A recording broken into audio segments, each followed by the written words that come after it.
¿Qué tal? Muy buenas noches. ¿Cómo estamos el día de hoy?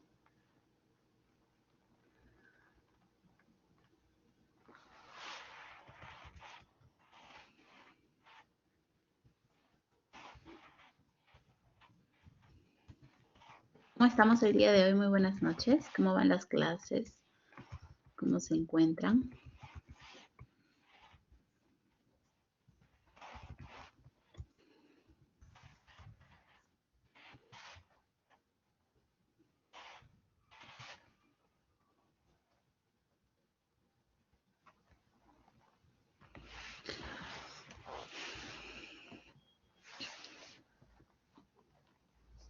Bien, somos pocos todavía, pero imagino que se irán incorporando pues los demás compañeros, ¿cierto? Vamos entonces a comenzar, ¿sí? Bien, primero antes de hablar sobre la clase que vamos a desarrollar el día de hoy, un poquito también que no está de más de actualidad internacional, que a propósito de nuestro curso tiene mucho que ver porque estas noticias que vemos de índole internacional están directamente relacionadas con los diversos temas que desarrollamos en nuestro curso de Derecho Internacional Público, ¿cierto? Entonces, recordando un poquito más o menos qué es lo que hemos leído, lo que hemos visto a nivel mundial y en que precisamente esté relacionado con nuestro curso, sería bueno también comentarlo un poquito, tener unos minutos de debate, ¿no? A propósito de eso. Bien, entonces, eh, algunos temas que se han visto que tienen implicancia, por supuesto, en Perú, es que el gobierno peruano, bien, ha llegado a, bueno, ha manifestado su apoyo para que las negociaciones, precisamente a propósito de el grupo de Lima, para que se culmine la crisis pues que azota a Venezuela, bien, por el gobierno, el gobierno actual y la oposición, ¿no? El canciller Mortuga pues se ha manifestado a efectos de poder darles un espacio de diálogo a través de nuestro país, ¿cierto? Las negociaciones actualmente se llevan a cabo en México, bien, con el apoyo, por supuesto, de Noruega, bien, entonces es importante también este gesto diplomático para afianzar un poco las relaciones en la comunidad internacional y cómo ya de hace algún tiempo atrás se viene pues desarrollando el tema sensible de Venezuela para darle una salida ordenada a lo que implica pues el régimen actual, ¿cierto? Luego tenemos que, bueno, por parte de Venezuela ya se están negociando pues sanciones y elecciones en dicho país, ¿no? Maduro, el presidente Maduro ha acusado pues a Colombia de querer culminar dichas conversaciones, ¿no? Esas conversaciones precisamente para el tránsito de acabar con esta crisis venezolana, ¿cierto? Eh, un poquito hablar de estas sanciones, bien, según las declaraciones de Nicolás Maduro. Cuando hablamos de sanciones, hablamos pues de mecanismos que tiene la comunidad internacional para presionar, bien, a mandatarios, bien, para que realicen una determinada acción, ¿cierto? Entonces, eh, esto es lo que está aconteciendo pues precisamente en Venezuela para poder otorgar una solución a través de una gobernabilidad estable y una elección presidencial con las garantías y condiciones necesarias que a la fecha pues no se han venido respetando, ¿cierto? Bien, entonces eso también para tenerlo por ahí en cuenta. ¿Algún otro compañero que quiera de repente por allí compartir algo que haya leído, algo que haya visto? Muy buenas noches con todos los que se han incorporado. Ya somos 22 en total. Estamos hablando un poquito acerca de la realidad internacional, bien, para conversar, ¿no? Estas noticias de calibre internacional también son bastante, tiene mucha relación con el curso que estamos desarrollando, ¿no? Entonces hablamos un poquito acerca de la crisis venezolana y precisamente el camino que esta va a dar a propósito de las elecciones que están próximas a celebrarse.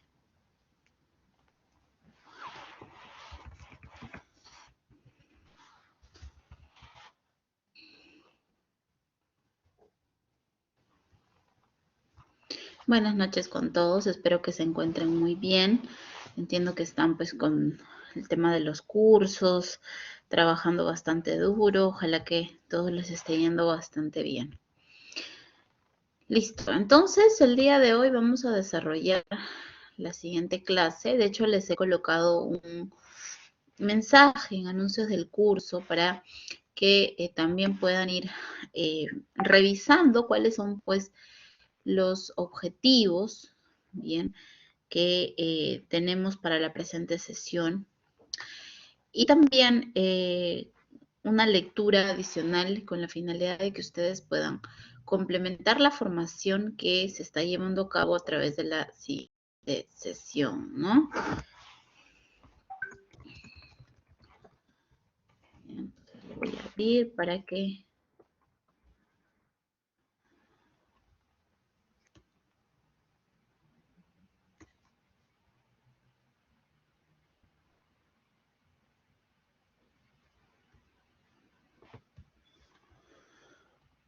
Ya está.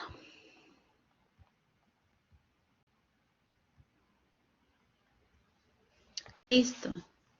Mi opinión acerca de Rusia, ¿en qué sentido, Juan Carlos?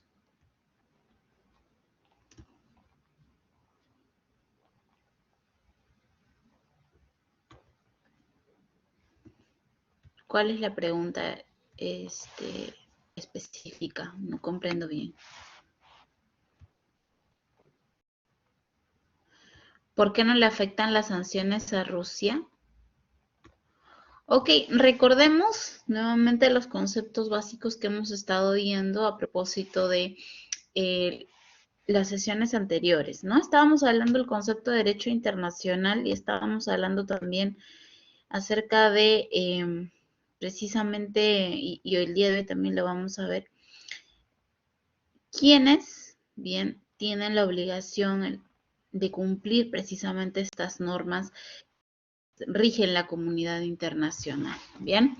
Entonces, cuando hablamos precisamente de la comunidad internacional, bien, hablamos de un consenso de países que no necesariamente implican todos, por cierto, quienes lo que hacen es acordar a través de la voluntad diversas disposiciones sobre la base de sus propios intereses para precisamente lograr un bien común, ¿no? Lograr un bien común, algún objetivo, un propósito a través, por ejemplo, de la suscripción de tratados, ¿no?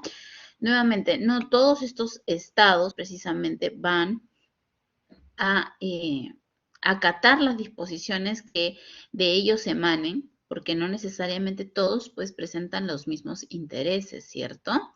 Entonces, su compañero pregunta, ¿qué es lo que sucede con Rusia? ¿Por qué no le aplican las sanciones? Efectivamente, ¿cuáles serían esas sanciones que no les aplican? Bien, cuando hablamos de la Organización de Naciones Unidas, por aquí lo voy a poner, tenemos que los países miembros de esta Organización de Naciones Unidas a la fecha, bien, lo contemplan 193 estados miembros, ¿no? De estos 193 estados miembros, vamos a ver cuántos son.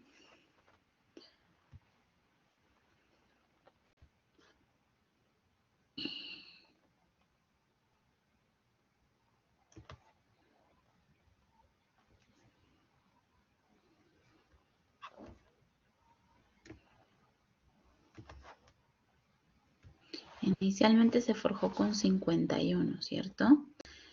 Y vamos a ver si integra.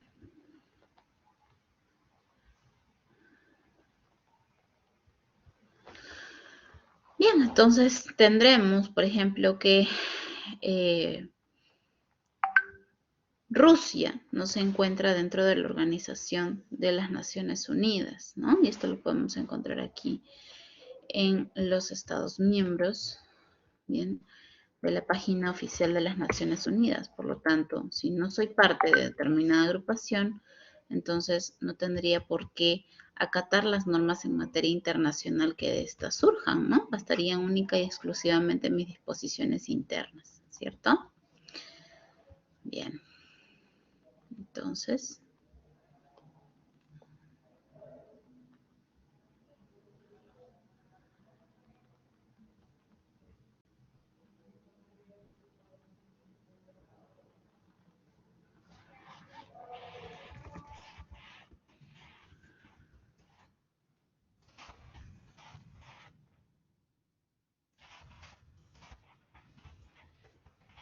permítame un segundo, por favor.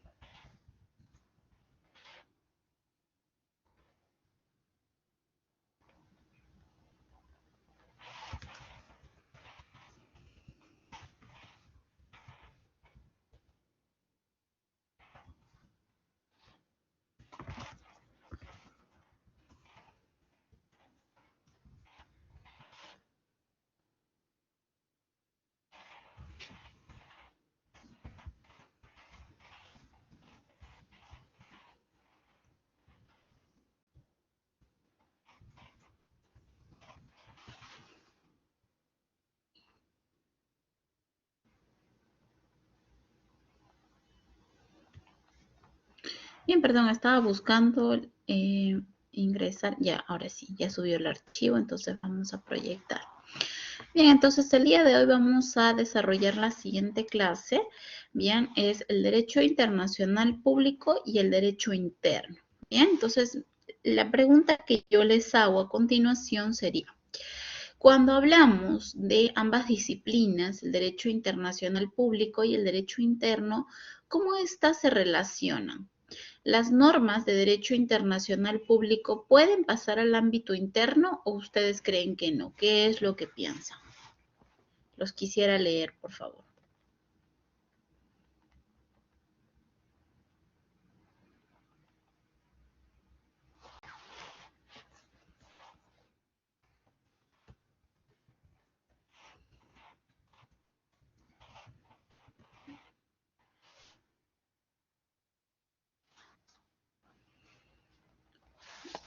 Sí podría pasar que se relacionan entre sí, se aplican las normas de derecho internacional público en el ámbito interno. Aquí Merlí me indica que están ligadas. ¿Qué es lo que opinan los demás?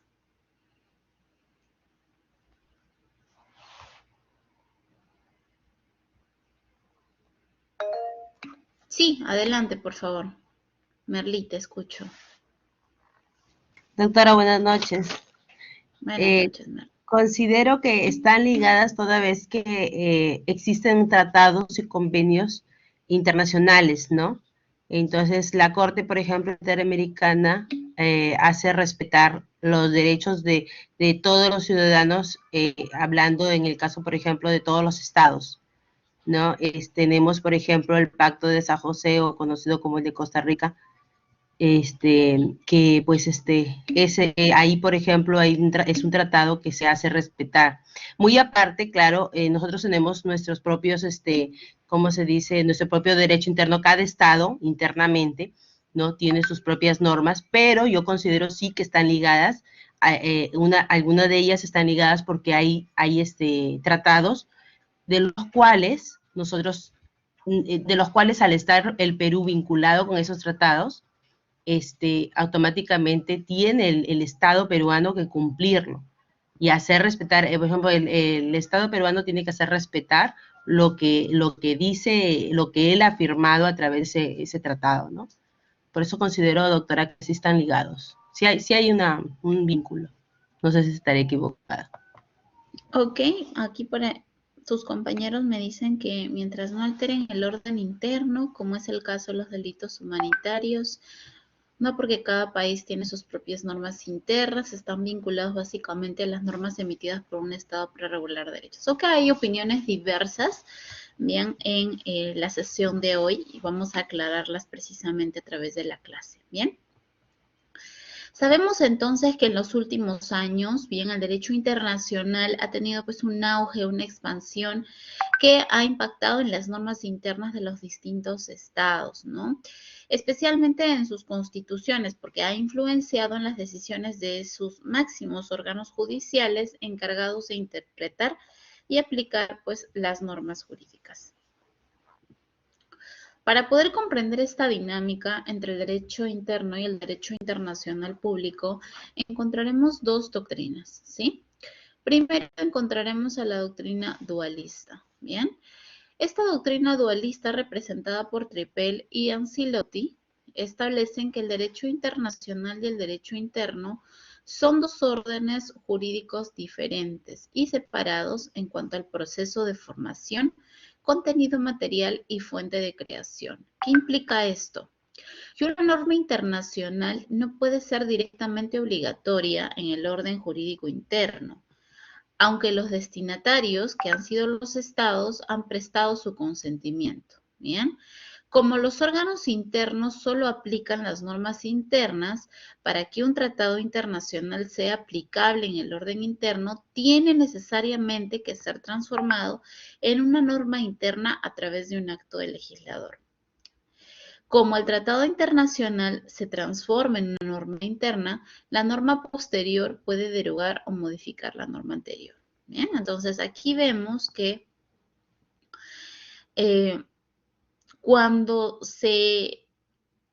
a través de un consenso se adopta una normativa de carácter internacional a través de un tratado, esta no va a poder ser aplicable, bien, en el ordenamiento interno de un país en la medida en la que no sea transformada como norma interna. Tiene que pasar por un procedimiento para llegar a esa finalidad, ¿cierto?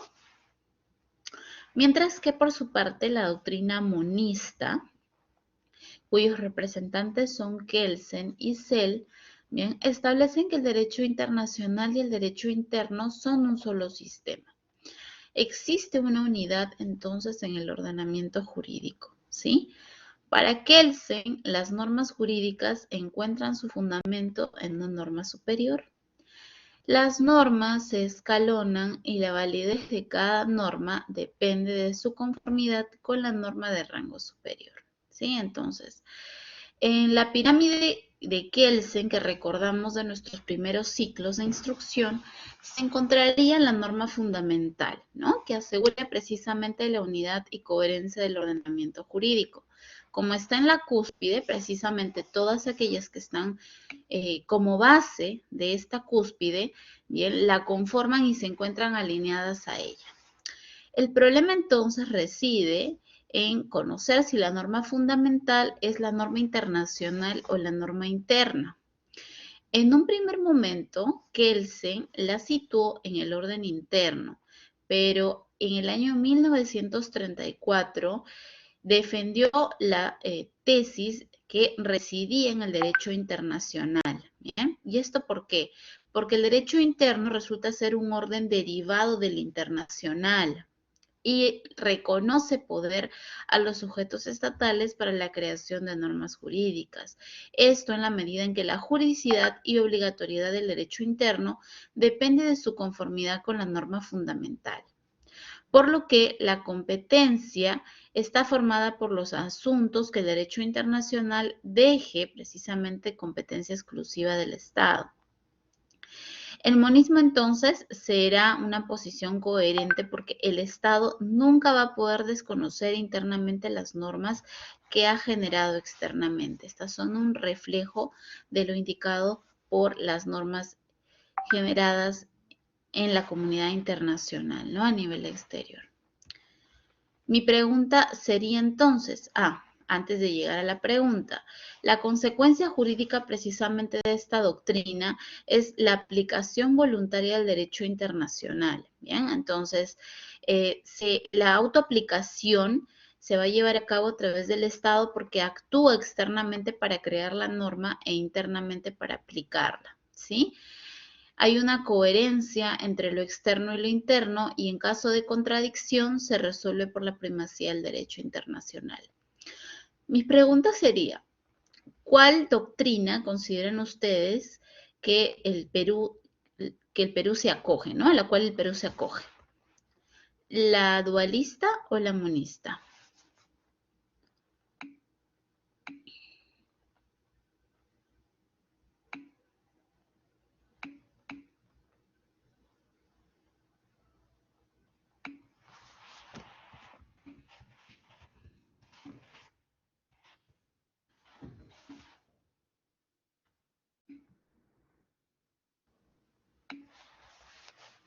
Una mezcla de los dos, por ahí señalan, algunos indican monista y algunos indican dualista. ¿Cuál sería el principal argumento para señalar que nuestra normativa se acoge al régimen dualista? ¿Y cuál sería el principal argumento para señalar que nuestra normativa, nuestro orden interno se acoge a la doctrina monista? Merly, te escucho. Y luego Doctora, considero que se adhiere a la teoría monista, ya que, por ejemplo, sí, adelante, te escucho. Considero que son eso, vamos a decir, las doctrinas, las jurisprudencias, que tienen de cierta manera una primacía dentro del derecho internacional interno sobre el derecho internacional sobre el derecho interno, ¿no? Yo considero de que al menos se pega más a la teoría monista. Ok, muchas gracias, Merly. Y Gustavo, ¿qué es lo que usted indica?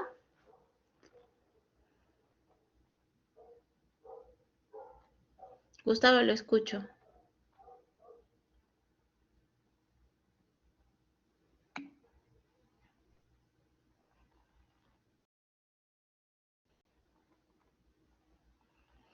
Bien, creo que tiene problemas de audio. Efectivamente, como lo indica su compañera y como muchos de ustedes también lo han señalado, nuestro ordenamiento jurídico se acoge a la doctrina monista. Y esto precisamente porque hay un reconocimiento del derecho internacional, ¿bien?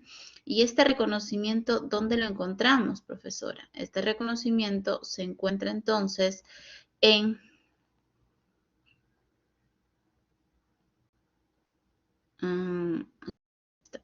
nuestra Constitución, ¿bien? Entonces, por aquí veremos que el artículo 55 establece que los tratados celebrados por el Estado y en vigor forman parte del derecho nacional. Bien, entonces estamos hablando que la normativa internacional forman parte del derecho nacional, no hace falta una adecuación en nuestra normativa interna para lograr tal efecto, ¿cierto? Ya son parte de nuestro ordenamiento interno. Bien, entonces allí hay que tener en cuenta lo indicado por nuestra Constitución como reconocimiento tácito al derecho internacional. ¿Bien?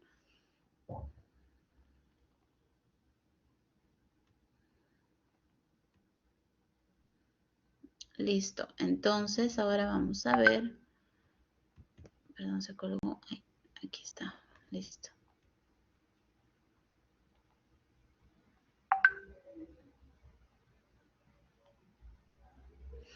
Bien, ¿y cómo es que esta se incorpora, cómo es que esta se aplica precisamente en el derecho interno? Encontraremos entonces que cuando hablamos de la aplicación del derecho internacional al derecho interno, hay que tener en cuenta que son los estados quienes aplican las normas internacionales porque éstas necesariamente se ajustan a sus intereses, ¿bien?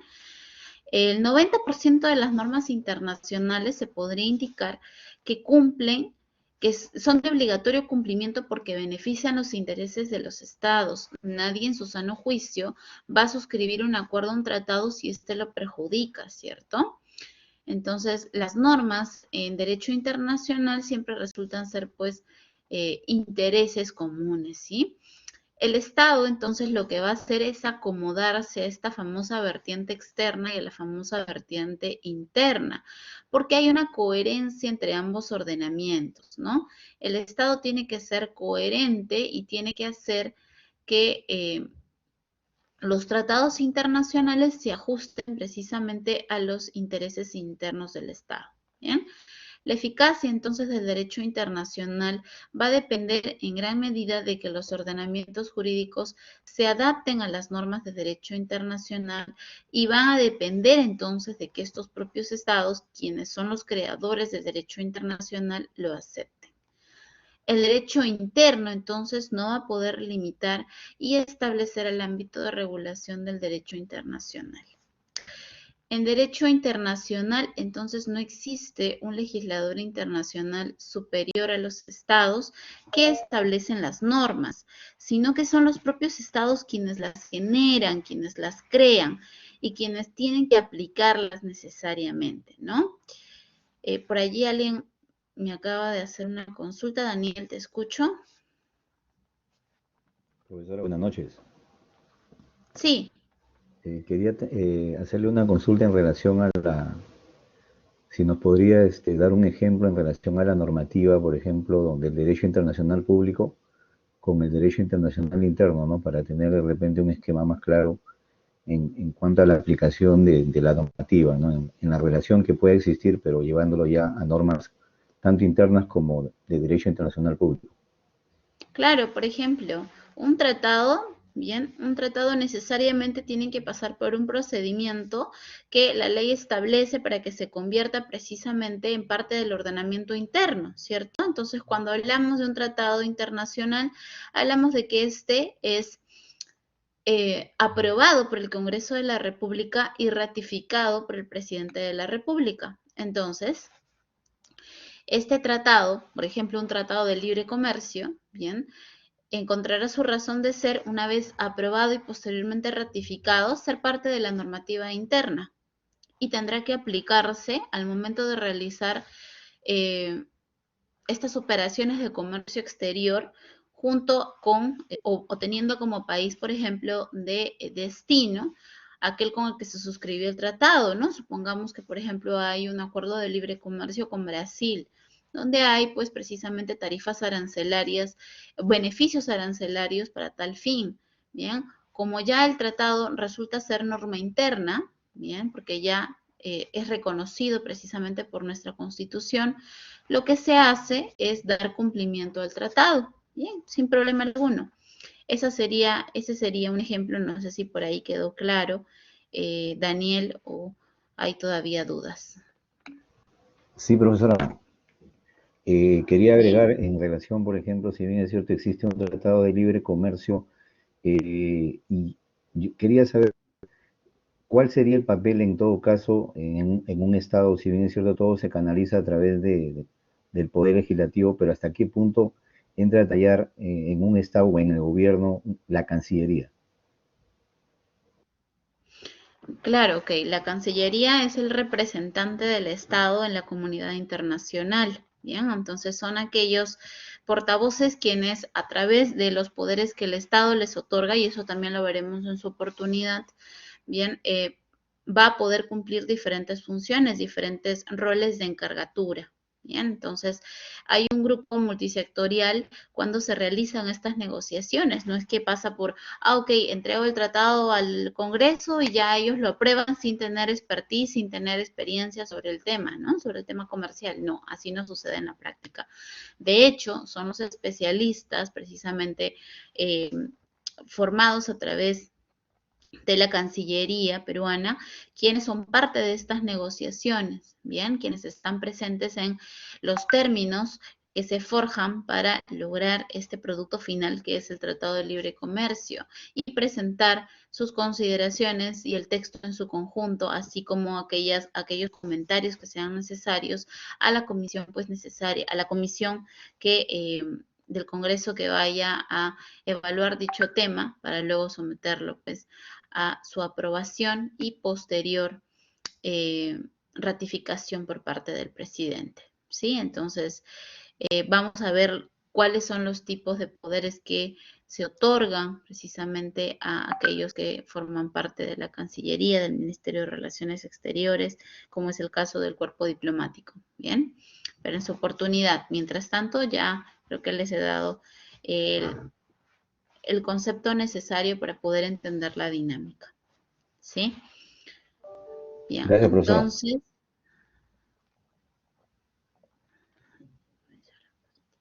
ya, estábamos conversando de la aplicación, ¿cierto? Hay un tema importante que de repente muchos de ustedes se preguntan y es precisamente el relacionado a, ok, profesora, ya se forjó un tratado y ahora ¿qué sigue, no?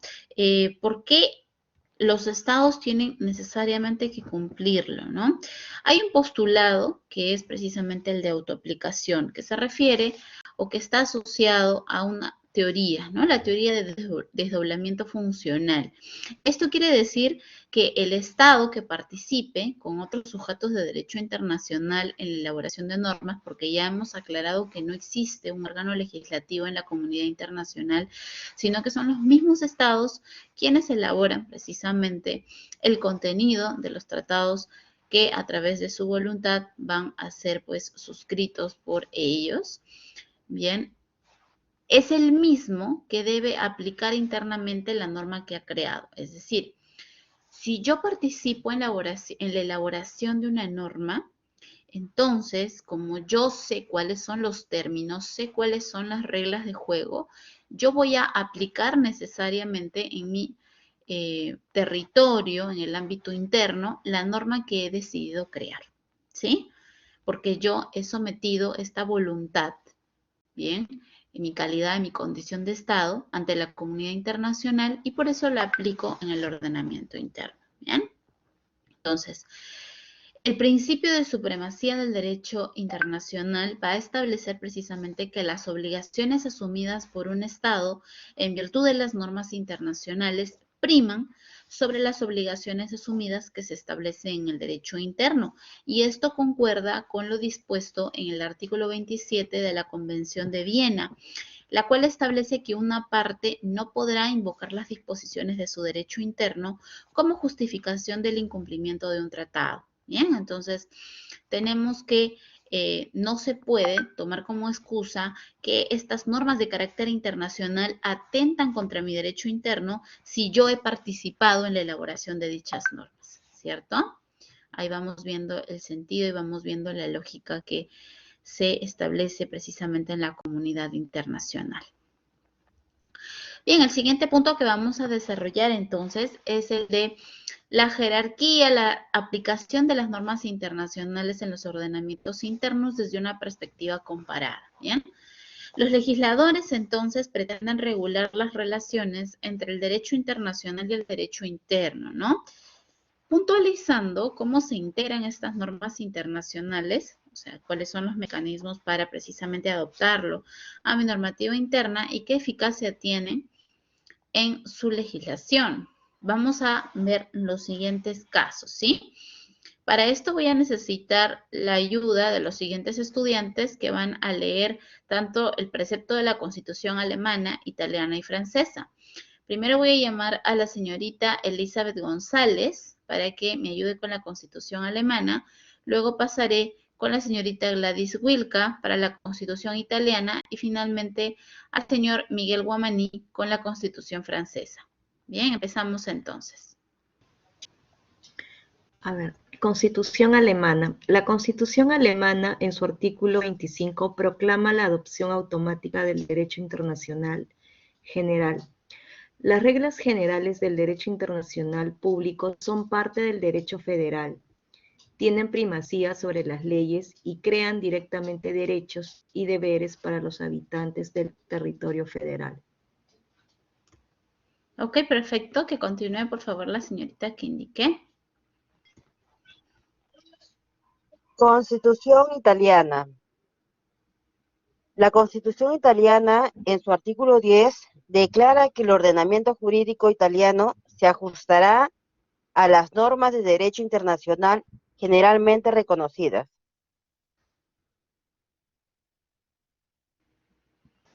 Perfecto, muchas gracias. Y finalmente, señor Guamaní, con la Constitución francesa. Buenas noches, doctora y compañeros.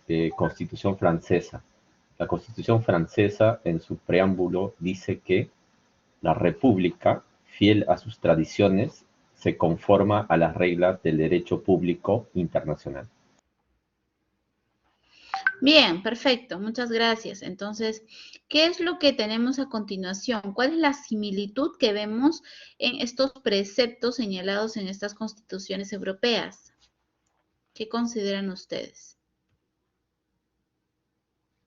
Primero, ¿hay o no una aceptación acerca del derecho internacional en cada una de estas constituciones? Y lo segundo sería, ¿hablan algo acerca de su jerarquía? ¿Qué consideran ustedes?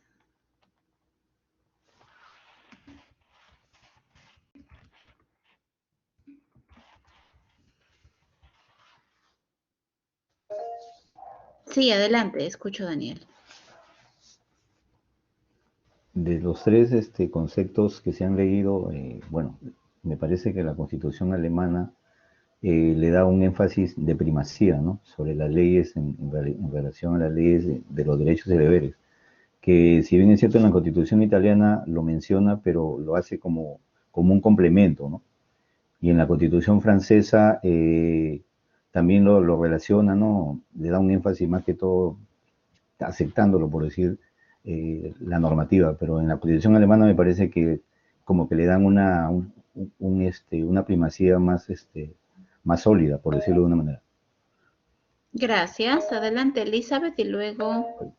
Sí, igual concuerdo con mi compañero, tanto en la Constitución alemana, italiana y francesa. Sin embargo, en la italiana y francesa hacen, bueno, en las tres en realidad, hacen acotación o resaltan el tema del reconocimiento y aceptación al derecho internacional público, que ellos se sujetan a los derechos internacionales.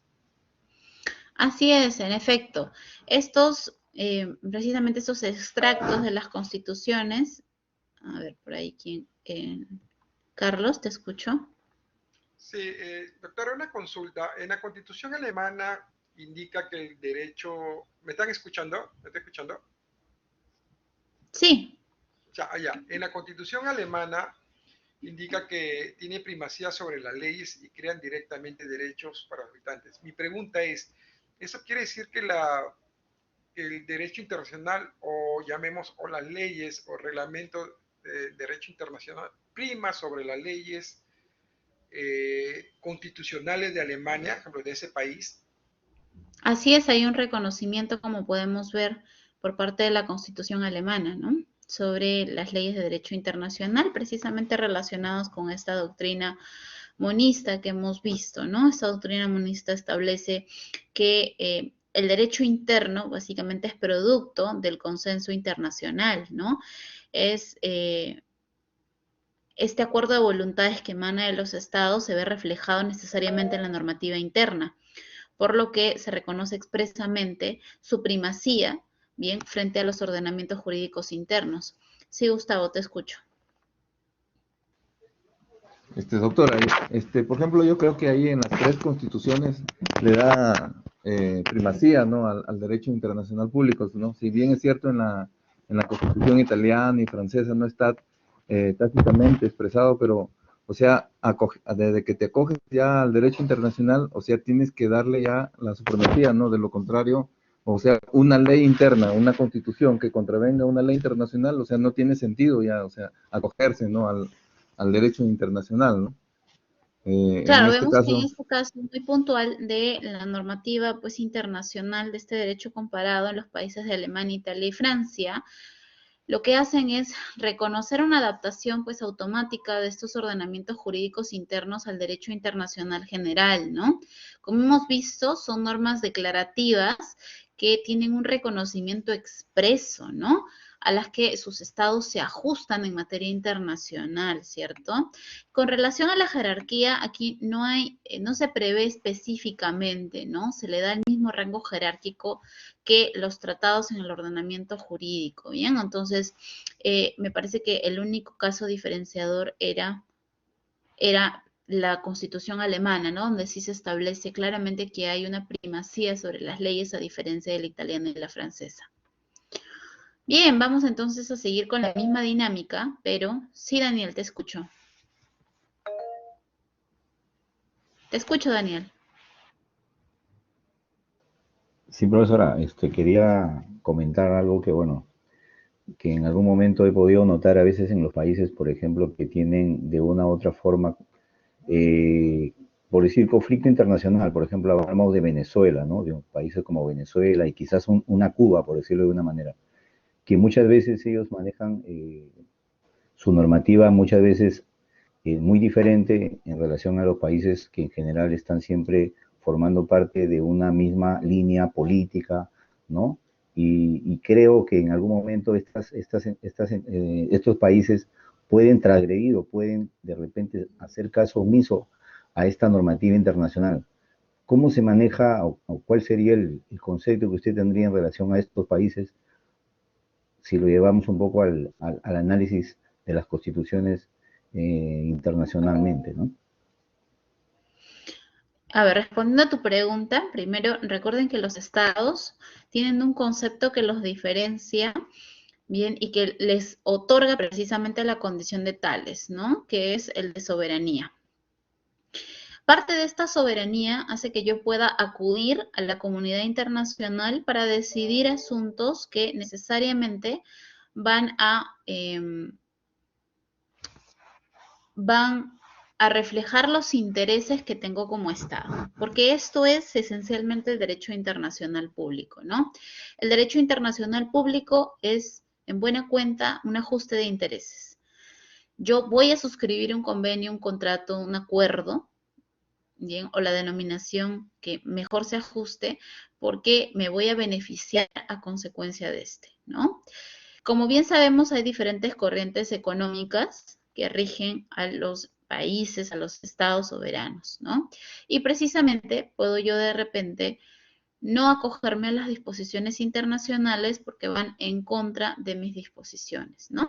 Cuando hablamos generalmente de globalización y de cooperación, hablamos pues de un desarrollo económico y social sostenible.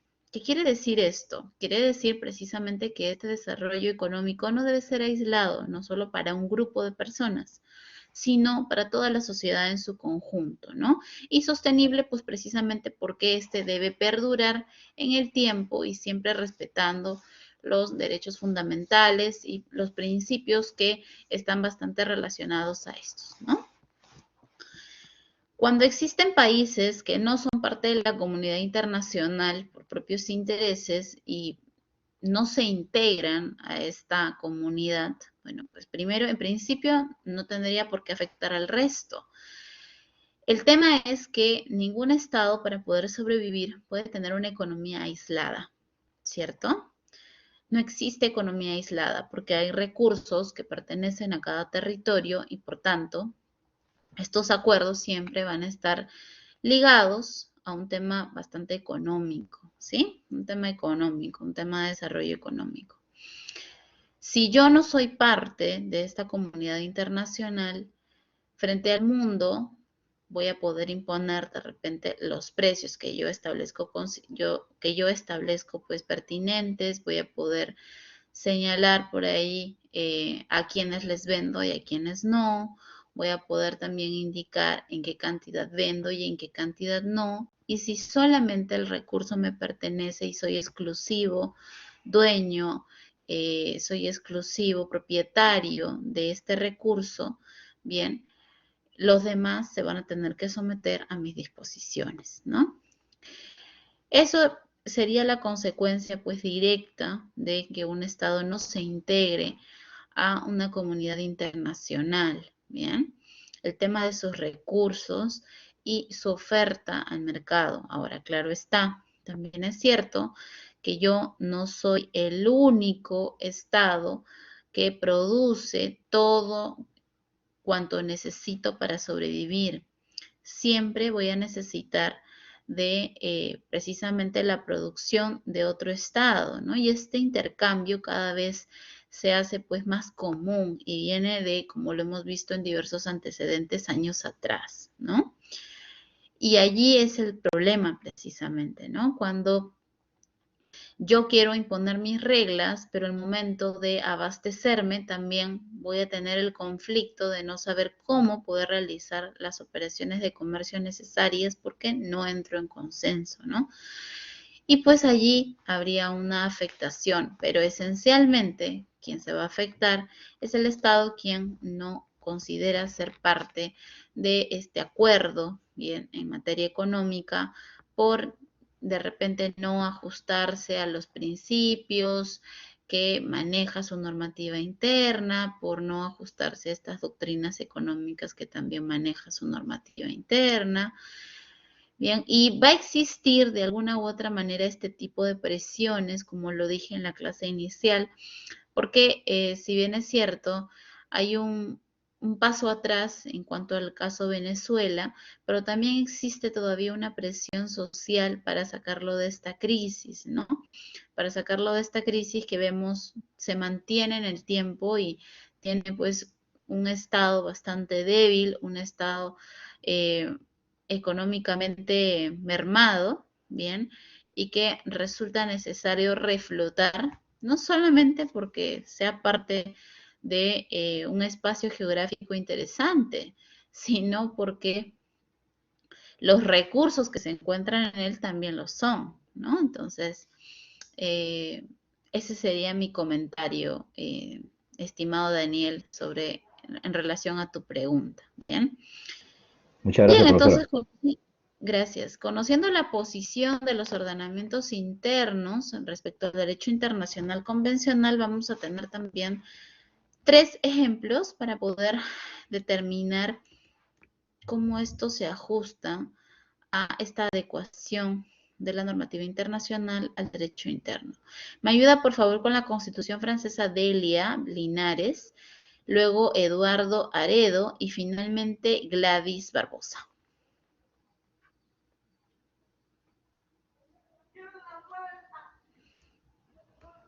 Primero, ¿no se encuentra la señorita Delia Linares? ¿O quizá tiene algún problema con su micro?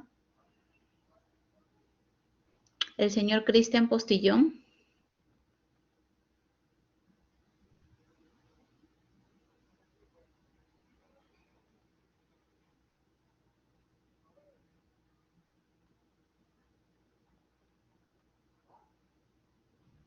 El señor Ilgo Manchego.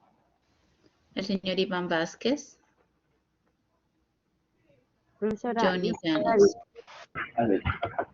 ¿Aló? Ilgo, adelante. Sí, profesora, tuve problemas para entrar. Buenas noches, compañeros.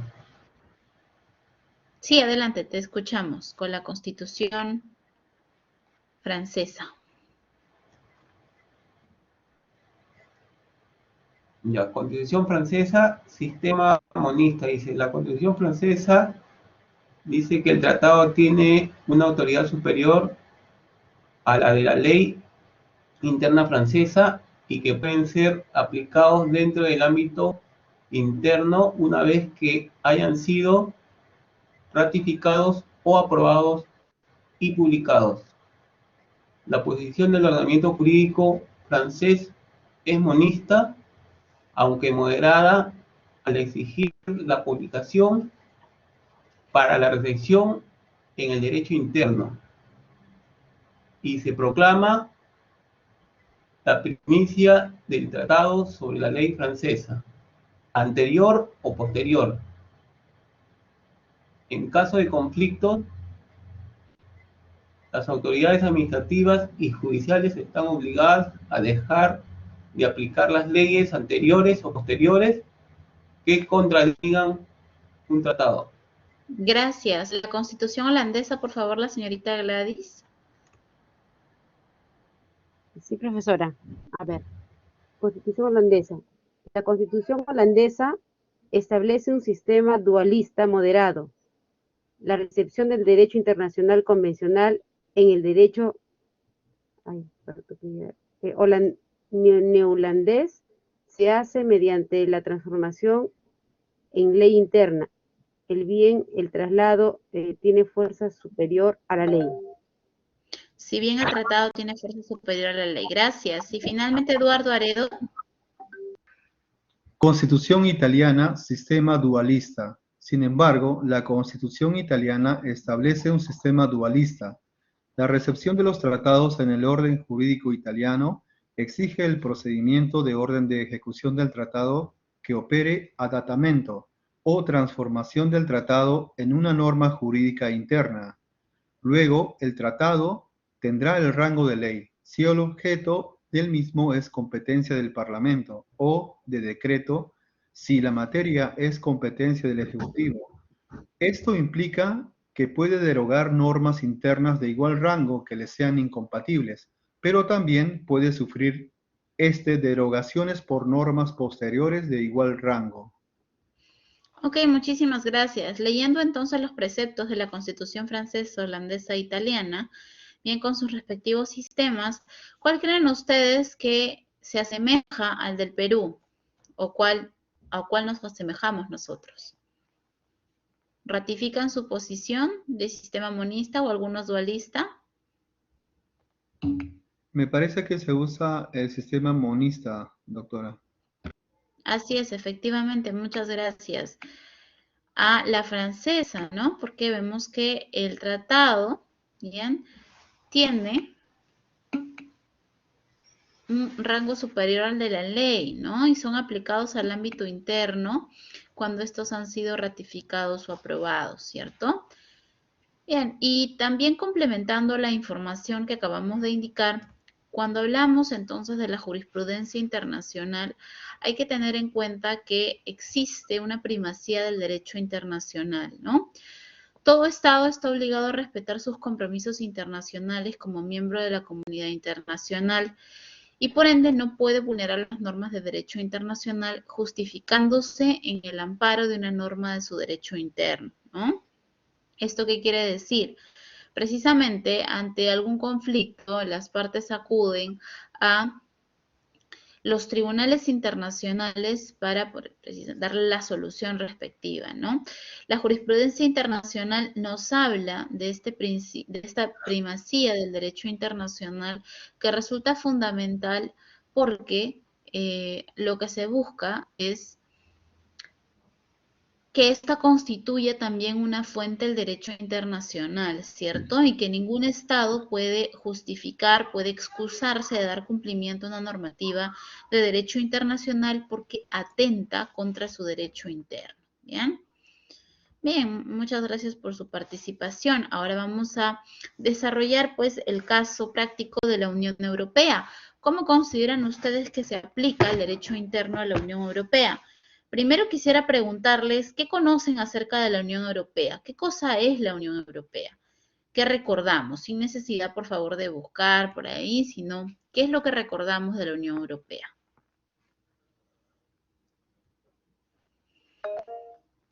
Sí, adelante. Profesora, de lo que he podido escuchar a lo largo de todo este tiempo, es un grupo de países, ¿no? Que en su mayoría son de Europa, que tienen como finalidad formar parte de un grupo sólido en relación a poder desarrollarse de una manera política, económica, ¿no? Tratando de siempre enlazarse para poder, digamos, tener una proyección al mundo, pero es un grupo muy cerrado, ¿no? Hasta donde yo he podido escuchar, ¿no? Sobre el tema, pero de todas maneras es importante considerarlo, ¿no? En relación a como modelo quizás para los países, en este caso de Sudamérica, ¿no? Y países de otros continentes. Bien, por ahí alguien más desea intervenir. Gracias. Conjunto de países que buscan beneficios en la Eurocopa.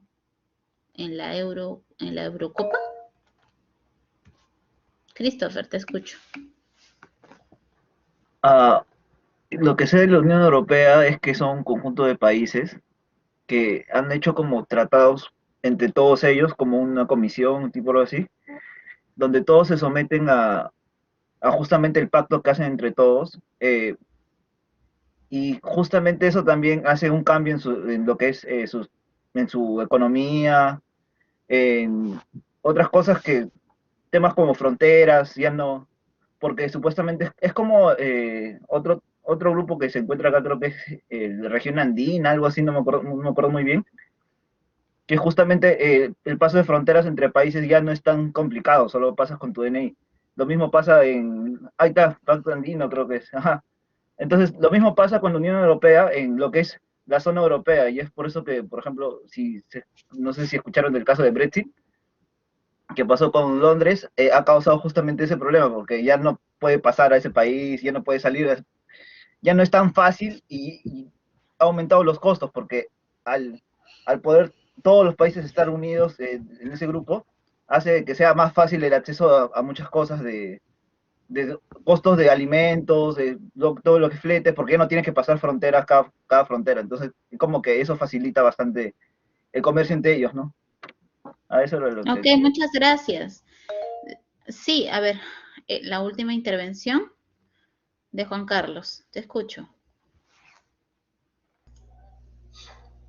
Sí, doctora, buenas noches, compañeros. Bueno, yo lo que entiendo es que la Comunidad Europea, ellos han creado su propia moneda con el fin de manejar uno solo, que es el euro, ¿no? Tanto en sus importaciones y exportaciones dentro del bloque económico de ellos, ¿no? Y de esa manera no depender tanto del dólar, ¿no? Que como lo hacemos el resto de países. Muchas gracias. Gracias. Bien, gracias por sus apreciaciones. Cuando hablamos de la Unión Europea, hablamos pues de una asociación, organización económica y política, ¿no?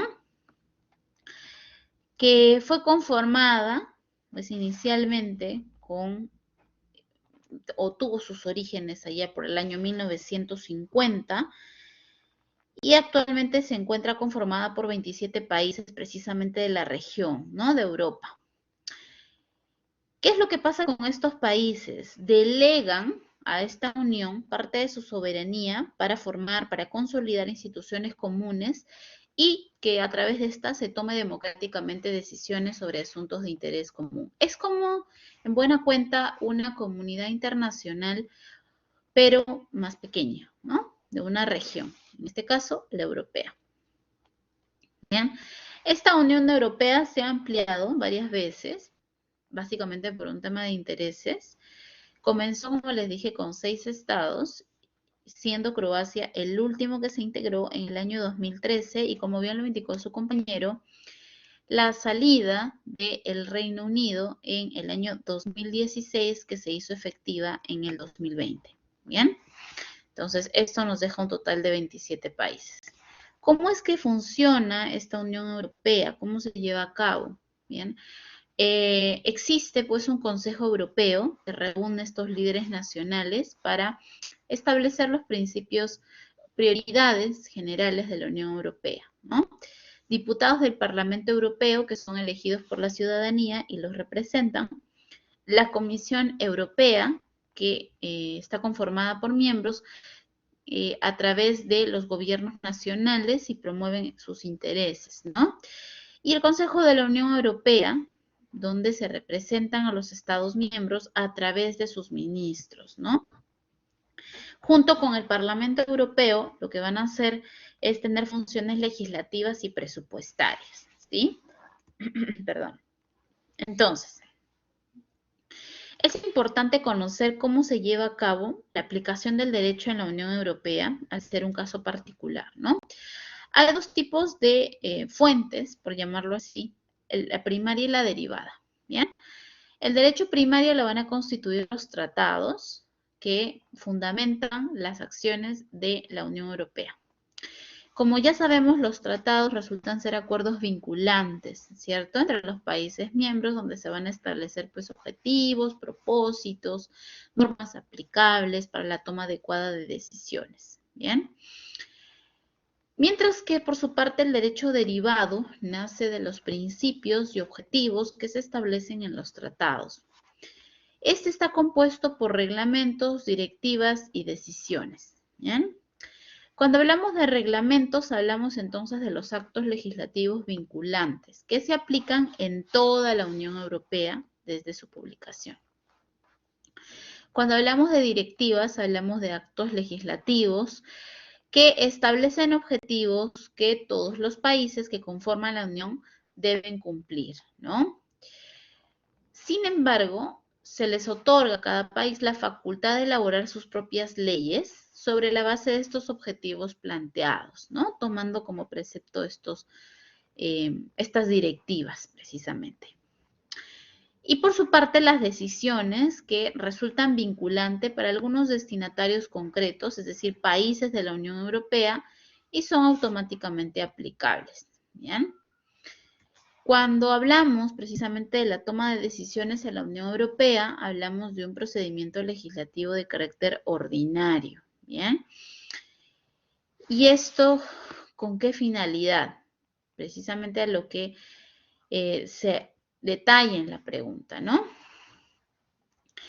Todos los reglamentos, y esto recordando un poquito, los reglamentos se aplican a toda la Comunidad Europea o a algunos países de forma específica.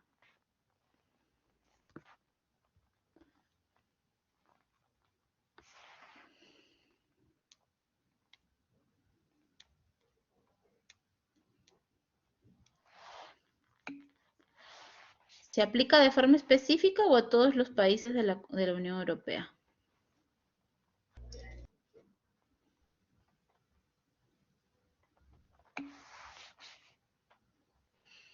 Hemos dicho que los reglamentos son actos legislativos que se aplican a todos los países de la Unión Europea. Muchas gracias, ¿no?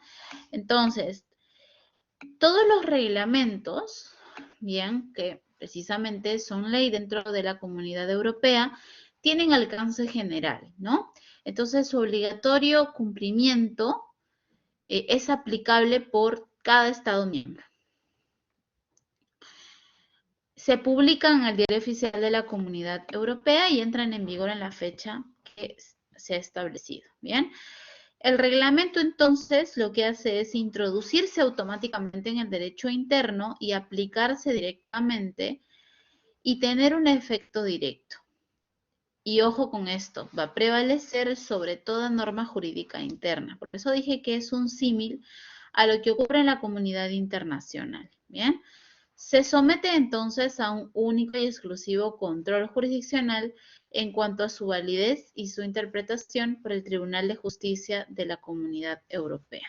¿Bien? Entonces, vemos que prevalece este acuerdo que se toma como Unión Europea frente a la normativa de carácter interno, ¿no? Entonces, la Unión Europea actúa como un ente único frente a la comunidad internacional y las disposiciones que adopta se replicarán en todos los países que la conforman. ¿Bien?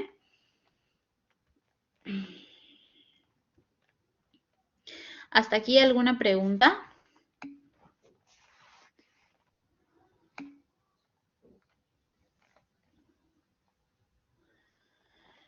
¿Qué pasaría si un Estado no estaría de acuerdo o le restringen el apoyo internacional ante un conflicto interno? No, básicamente las sanciones se reflejan en materia pecuniaria, Carlos. Habría que ver el tratado del cual no está dispuesto a cumplir, pero básicamente las sanciones son, entre comillas, de carácter político y son penalidades económicas. Porque nuevamente, si yo me comprometí a elaborar normas y no las cumplo, entonces hay una incongruencia, ¿no? ¿Y si el país es pobre? Interesante pregunta, Eric. Si el país es pobre, pues tendrá una deuda, ¿no? Tendrá una deuda y poca credibilidad ante la comunidad internacional. Gustavo, adelante.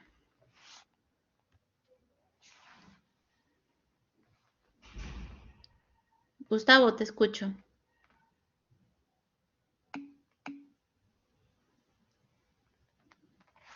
Gustavo, te escucho. A ver, sí. Está fallando por eso.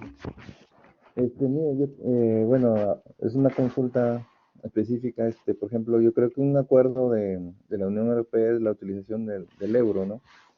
Y dígame, la utilización de esta moneda única que circula en Europa, ¿también es utilizada internamente por cada país o solamente digamos, para convenios internacionales? No, esa es la moneda oficial en realidad. Sí, gracias por la precisión. Me olvidé de hacer la corrección a un compañero que intervino. No son para operaciones de carácter de comercio internacional únicamente, ¿no? Es la moneda oficial. Por eso es que vemos que el Reino Unido todavía sigue utilizando la moneda que es de curso legal ante la salida de la Unión Europea, ¿no? Que es la libra esterlina. Pero es porque ellos ya no forman parte de la Unión Europea. Sí. Adelante, Daniel. Profesora, en relación a la explicación que hace usted, nosotros sabemos que por todo lo que tiene que ver con el comercio internacional, en nuestro país existen muchas empresas que vienen de afuera, que pueden ser de Europa, que pueden ser de Estados Unidos, de América del Norte.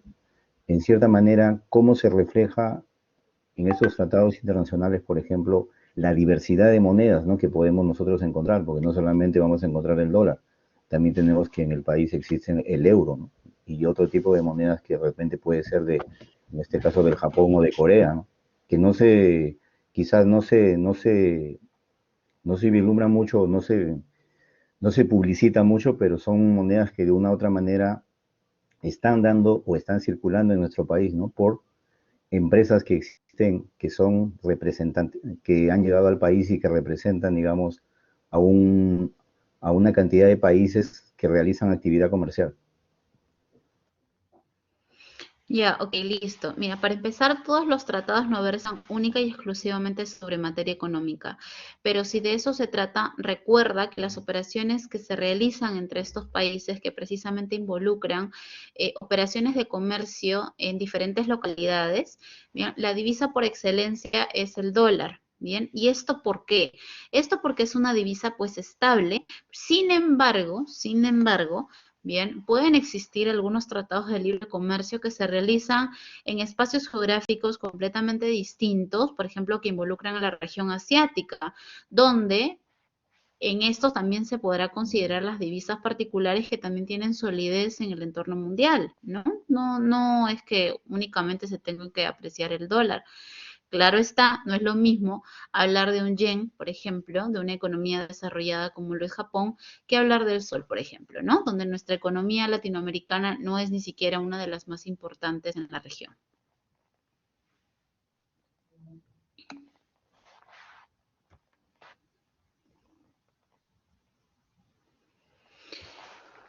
Bien, a ver, muchos me están preguntando acerca de las sanciones, ¿no?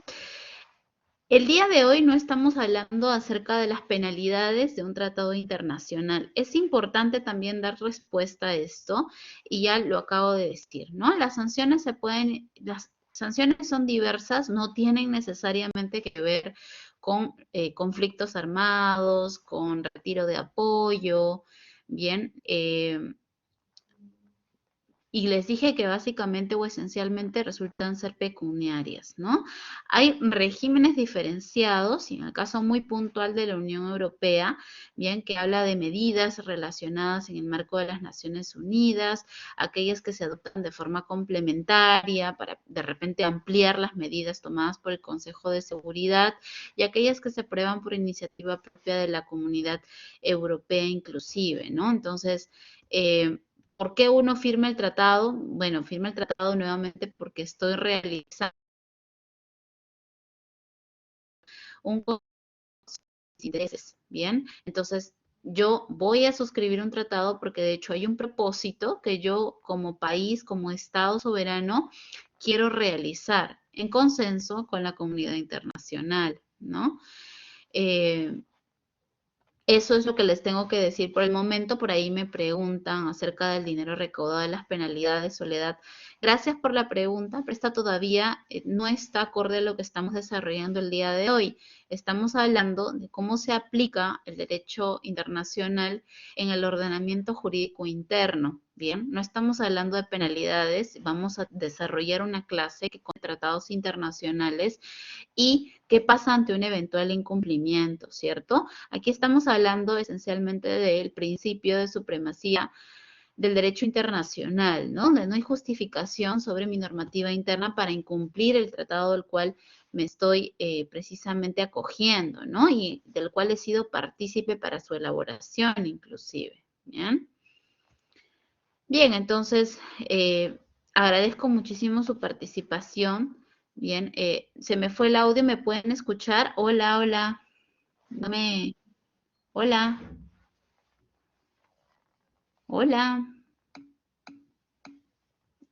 Bien, no sé si me lograron escuchar esta última parte. Les decía que, por favor, tratemos de realizar las preguntas que se asocian al tema que estamos desarrollando el día de hoy. Sí, yo sé que tienen muchas dudas y de hecho por eso resulta importante revisar el material complementario que les doy. Sobre las penalidades no es un tema que estemos desarrollando el día de hoy porque no estamos viendo tratados y mecanismos de cumplimiento de tratado internacional, por ejemplo, ¿no? Sé que pueden saltar dudas y les doy los alcances con la finalidad de que tengan una respuesta, pero profundizar sobre el tema penalidades no es el objetivo de la clase de hoy, de la sesión de hoy, ¿sí? Entonces, les agradezco muchísimo su participación. Bien, Katherine, contigo voy a terminar porque voy a seguir con mi sesión de las 10 de la noche. Por favor, te pido que puedas indicarme tu consulta. Sí, rápido, doctora. Era sobre el modelo monista, que está en el artículo 55 de la Constitución de 1993 de Perú. Por ahí también el artículo 56 y 57, donde se regula la aprobación de los tratados. Entonces, quisiera saber cuál es la jerarquía del derecho internacional en el ordenamiento interno, sobre todo en el peruano, porque ya el Tribunal Constitucional se ha manifestado Los tratados sobre ello. tienen el mismo rango constitucional, no están por encima.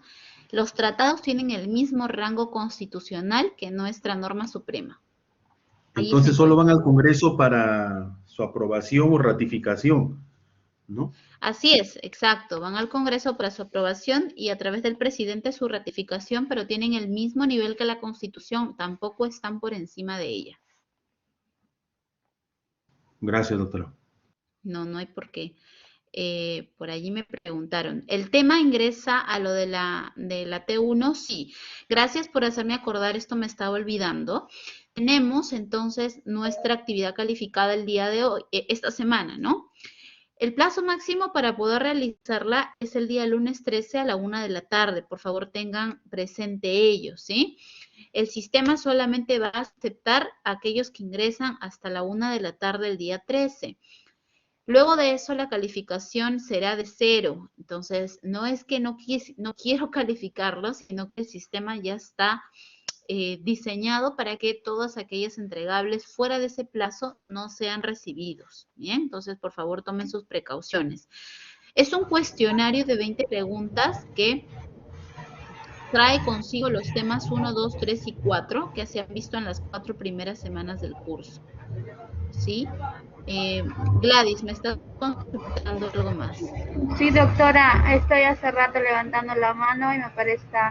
Doctora, es ya como está culminando la tarea ya, la clase ya de hoy día, prácticamente entré casi las 9:40, doctora. Mi problema es, ¿cuál es el link exactamente para entrar a la hora exacta a la clase, doctora? Porque por el grupo del WhatsApp yo pedía un favor, nadie me mandó, al final que alguien mandó y ahí recién pude entrar. ¿Dónde lo encuentro el link, doctora? Por favor.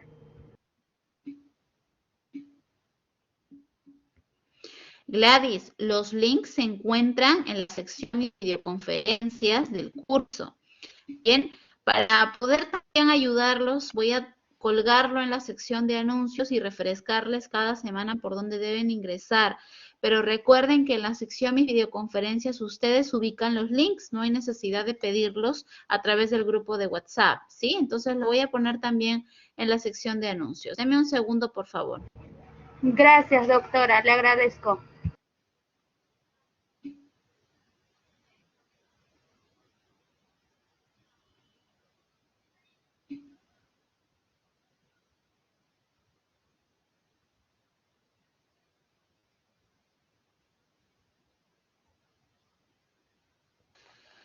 Listo. A ver, atiendo la duda de Lenin.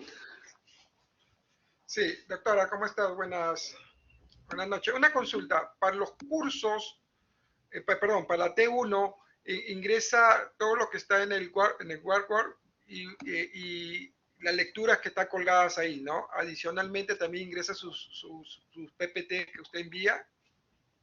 Sí, gracias por la pregunta. Ingresan los PPTs, ingresan los recursos que se encuentran en el aula virtual y eso sería esencialmente. Las lecturas complementarias que yo dejo para que ustedes incrementen su formación no ingresan, ¿sí? La PPT de hoy no puede estar colgada porque recién la acabamos de llevar. Entonces yo la cuelgo cuando termino la videoconferencia, que siempre es cuando acabo mis sesiones. ¿Sí? No hay problema con eso. Siempre que termino mis sesiones, se carga la grabación y la cuelgo. Ok, entonces ingresa el aula virtual, las PPT que usted los da las clases y las lecturas que están colgadas en el aula virtual, ¿correcto? Los recursos que se encuentran en el aula, ¿no? Los recursos, sí. Solo los que se encuentran en el aula. Las que yo dejo en la sección de anuncios no ingresan. Para complementar. Son, exacto. Muchas gracias. Muchas gracias. No sé quién levantó la mano y voy a hacer la última, por favor. Voy a resolver la última. Sí, doctora. En el otro salón. Doctora, buenas noches. ¿Me escucha? Sí. Doctora, respecto al debate, ¿solamente lo sube uno del grupo o tenemos que subirlo todos? Uno solo, nada más. Uno solo. Acabo de señalar una nueva consulta a través del debate. Por favor, agradeceré que solamente uno del grupo pueda subirlo en representación de todos y detalle, pues, si es el grupo 1, 2, 3, 4. ¿Bien?